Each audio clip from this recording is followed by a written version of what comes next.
आज पढ़ा रहे हैं पहला अध्याय का है। रॉबर्ट रेडफील्ड ने अपनी पुस्तक द लिटिल कम्युनिटी के बारे में बता रहे हैं। लिटिल कम्युनिटी हेडिंग है लिटिल कम्युनिटी में रॉबर्ट रेडफील्ड ने अपनी पुस्तक द लिटिल कम्युनिटी में लघु समुदाय का उल्लेख किया है। इनकी मान्यता है कि भारत गांवों का देश है। क्या है भारत?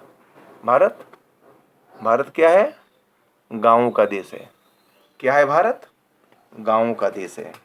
यहाँ की लगभग 70% जनसंख्या गांवों में निवास करती है। 70% क्या करती है?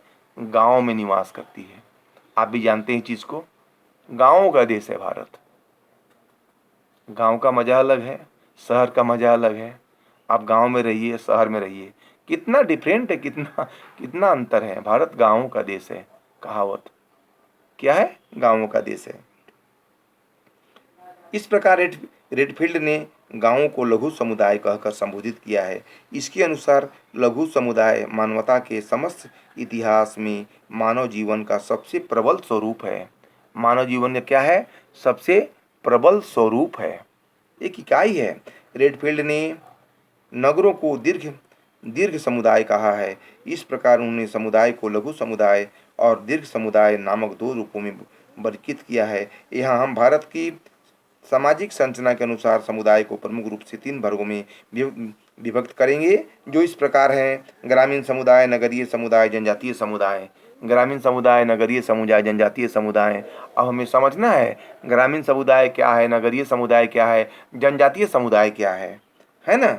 आप पहला देखिए, ग्रामीण समुदाय रूरल कम्युनिटी कहा जाता है। भारत गांवों का देश है। दूसरे शब्दों में भारत की सामाजिक संरचना का सबसे सबसे बुनियादी पहलू ग्रामीण समुदाय है। भारत में लगभग 5 लाख से अधिक गांव हैं। यहाँ यहाँ का मुख्य व्यवसाय कृषि है।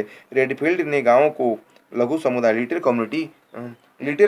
लिटिल कम्युनिटी और कृषक समुदाय यानी प्रजेंट सोसाइटी कहकर संबोधित किया है। भारत में गांवों का आज भी अपना स्वाभाविक, आर्थिक और राजनीतिक महत्व है। गांव का एक अलग महत्व होता है। गांव का एक अलग इम्पोर्टेंट होता है। आप गौर कीजिएगा, अपना सामाजिक, आर्थिक और समाज राजनीतिक महत्व है। इसमें हमारी प्राचीन संस्कृति, कल्चर की झलक आज भी दिखाई पड़ती है। हमें आज भी प्राचीन कल्चर हमें दिखाई पड़ती है।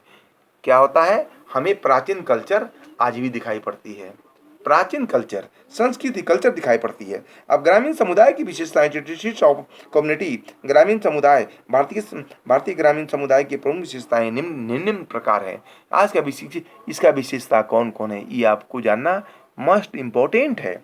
अब देखिए, पहला, भारतीय ग्रामीण समुदाय की प्रमुख विशेषताएं कौन कौन है। एग्जाम में आएगा, भारतीय ग्रामीण समुदाय की कौन कौन सी विशेषताएं हैं,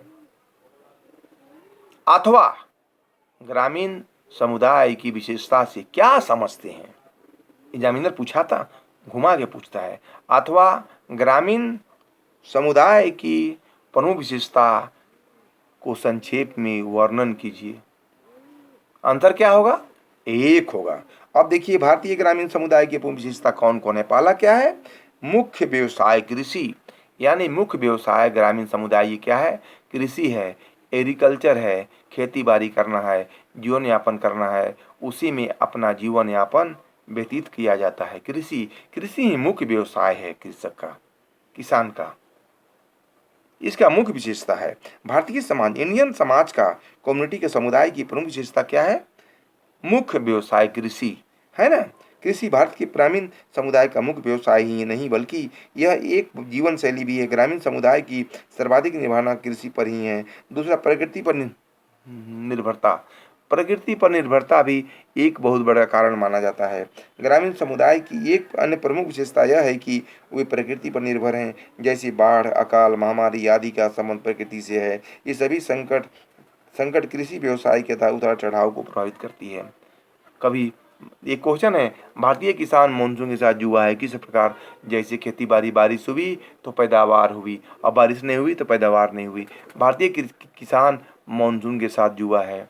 हर कोई जानता है, अगर पैदावार, बारिश हुई तो खेती बाड़ी होती है, और अगर बारिश नहीं हुई तो खेती बाड़ी अच्छी तरह से नहीं होती है। तीसरा पॉइंट है संयुक्त परिवार व्यवस्था।